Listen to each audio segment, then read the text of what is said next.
Yeah, I'm a big fan. Loving your album, man. Thank you. What do you think about this motion? I think I wanted to give a short answer, but I can't because it's too complicated a question. I think that when we talk about race, we tend to focus on individual acts of prejudice, which is why UKIP often come up, because they'll overtly say stuff that we find offensive. But unfortunately, the issue of race, if we understand it, is a lot more insidious. And it takes a lot more of a historical view to understand the difference between individual bias and structural racism and privilege. And the idea of Great Britain was intimately tied to the fact that Britain's invaded almost every country on the earth, literally.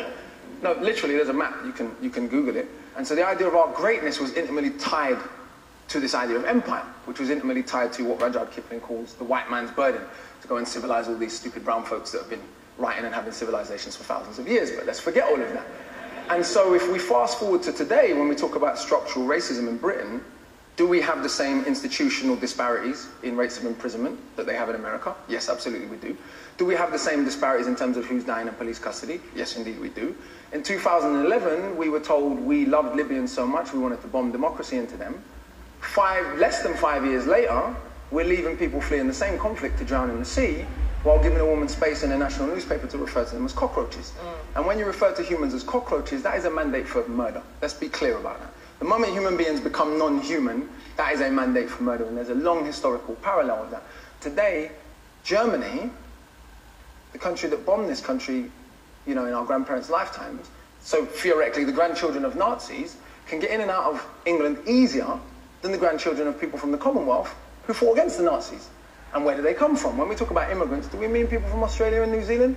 Didn't Boris Johnson go to Australia and say, hey, we're culturally the same? Was he talking about the Aborigines when he said that? We call them expats. Right. White people have such a different way of classifying themselves that white immigrants are expats and non-white immigrants are immigrants. So when we say immigrants, if we go to border control, we can go there, Yarlswood, and we go and look at who's there. It's not a bunch of white people from New Zealand.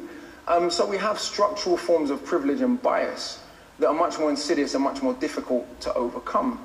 The reaction to Africans and Asians coming here post-World War II, to rebuild the country after the Queen's German cousins bombed it, the reaction to them was one of general hatred.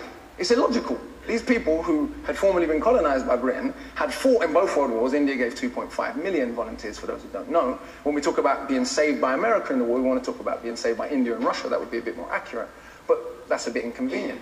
But the reaction to those people and their descendants has been one that is about structural bias and privilege. The greatest metaphor for this might be Canary Wharf and Tower Hamlets. Sure. If you look at that predominantly Bengali community that has to look at Canary Wharf every day, how many of those people work in Canary Wharf other than to clean toilets? I only got into that through grime. So the first thing, I'm listening to grime records and they're all rapping about E14. Yeah. And I'm going, where's that? And I'm like, Canary Wharf? Yeah, they're definitely not rapping about Canary Wharf. I suppose what I'm saying is not about saying that there's bias and bigotry everywhere in the world. The country my grandparents come from, it's pretty much generally accepted that they don't like gay people. But what's interesting, race even plays a role in that. In Jamaica, we have disgraceful homophobia. No one ever says it's because of Christian fundamentalism.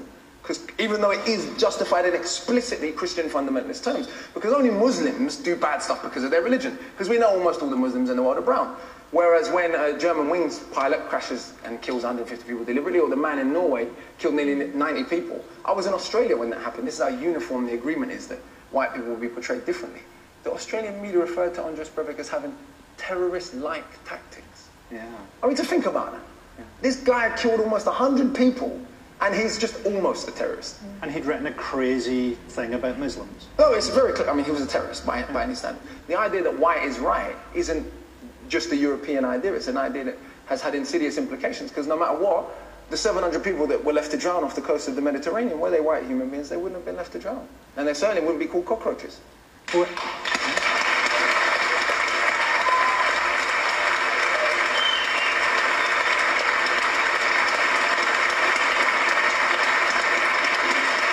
Casual discrimination isn't exclusive to Britain, of course. Let's see how one Australian news anchor dealt with the issue of race while talking to a pair of twins in this incredible clip.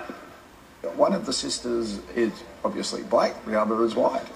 The Alma twins come from a mixed-race family in the UK. Maria has taken after her half-Jamaican mum, with dark skin and brown eyes and curly dark hair. But Lucy got her dad's fair skin, good on her, along with straight red hair and blue eyes.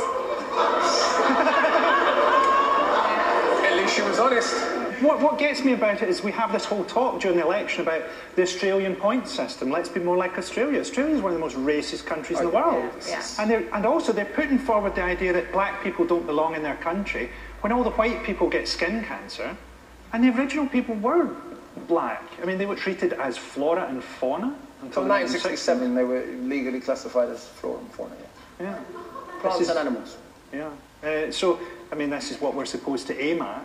And there's nowhere in the election campaign where I've seen that said. There's no one said Australia's not a good model. Well, this is who Boris Johnson says we're culturally similar to. So at least he's being honest about at least his section of British society.